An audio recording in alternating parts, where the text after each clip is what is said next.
So ಆ ಒಂದು ಕಾರಣಕ್ಕೋಸ್ಕರ ಕಟ್ಟರ್ ಹಿಂದೂ ಆಗಿದ್ರು ಕೂಡ ಹಿಂದೂಗಳ ಶ್ರದ್ಧಾ ಕೇಂದ್ರದ ಮೇಲೇನೆ ತಮ್ಮ ದಾಳಿಗಳು ಪ್ರಾರಂಭ ಆಗುತ್ತೆ. ಹಿಂದೂಗಳ ಶ್ರದ್ಧಾ ಕೇಂದ್ರ ಅದು ಧರ್ಮಸ್ಥಳ ಅನ್ನುವಂಥದ್ದನ್ನ ಹಿಂದೂಗಳ ಶ್ರದ್ಧಾ ಕೇಂದ್ರ ಅಂತ ಹೇಳಲಿಕ್ಕೆ ಬರ್ತದ? ತಾವಾಗಾದ್ರೆ ಒಪ್ಪಿಕೊಳ್ಳೋದಿಲ್ಲ ಅದು ಹಿಂದೂಗಳ ಶ್ರದ್ಧಾ ಕೇಂದ್ರ. ಹೇಗೆ ಒಪ್ಕೊಳ್ಳಿಕ್ಕೆ ಇನ್ನು ಹೇಳಿ, ಹೇಗೆ ಒಪ್ಕೊಳ್ಬೇಕು? ನಾನೀಗ ಒಪ್ಕೊಳ್ತೇನೆ ಬಿಡಿ, ನಾವು ಅದ್ರ ಮೇಲೆ ಧೈರ್ಯದಲ್ಲಿ ಬದುಕೋರು ಈಗಲೂ ಕೂಡ ಅಣ್ಣಪ್ಪ ಮಂಜುನಾಥನ ಹೆಸರಲ್ಲೇ ಬದುಕೋದು ನಾವು ಬಿಡಿ. ನೀವು ಕೇಳಿದ ಪ್ರಶ್ನೆಗೆ ನಂದು ಉತ್ತರ, ಹಾಗಾದ್ರೆ ಅಣ್ಣಪ್ಪ ಮತ್ತು ಯಾರು ಇರುವುದಲ್ಲಿ? ಯಾರು ಇರುವುದು? ಅಣ್ಣಪ್ಪ ಮತ್ತು ಯಾರು ಇರುವುದು ಸ್ವಾಮಿ? ನಾನು ಹೇಳ್ತೇನಲ್ಲ, ಸೌಜನ್ಯ ಸಾಯುವುದಕ್ಕಿಂತ 10 ವರ್ಷದ ಹಿಂದಿಂದ ದಾಖಲೆ ತೆಗೆದ್ರೆ 400 ಚಿಲ್ಲರೆ, ಈಗ ದಾಖಲೆ ತೆಗೆದ್ರೆ ಎಲ್ಲಿ ಉಂಟು?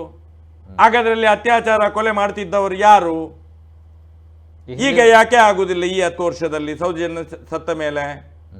ಇದನ್ನು ಯಾರಾದ್ರೂ ಒಬ್ಬ ಮೂರ್ಖನಿಗೆ, ಸತ ಮೂರ್ಖನ ಎದುರುಗಡೆ ಈ ಒಂದು ಮಾತನ್ನು ಹೇಳಿದ್ರೆ, ಸೌಜನ್ಯನ 10 ವರ್ಷದ ಸಾಯುವುದಕ್ಕಿಂತ 10 ವರ್ಷದ ಹಿಂದೆ, ಸೌಜನ್ಯ ಸತ್ತ ಮೇಲೆ, ಅತ್ಯಾಚಾರಗಳಾಗಿ ಸತ್ತ ಮೇಲೆ 10 ವರ್ಷ ಮೇಲೆ, ಆ 2 ದಾಖಲೆಯನ್ನು ತೆಗೆದ್ರೆ ಅದರಲ್ಲಿ ಗೊತ್ತಾಗ್ತದೆ ಎಷ್ಟು ಜನರು ಬದುಕಿ ಉಳಿದಿದ್ದಾರೆ ಈ 10 ವರ್ಷದಲ್ಲಿ ಅಂತ ಹೇಳಿ.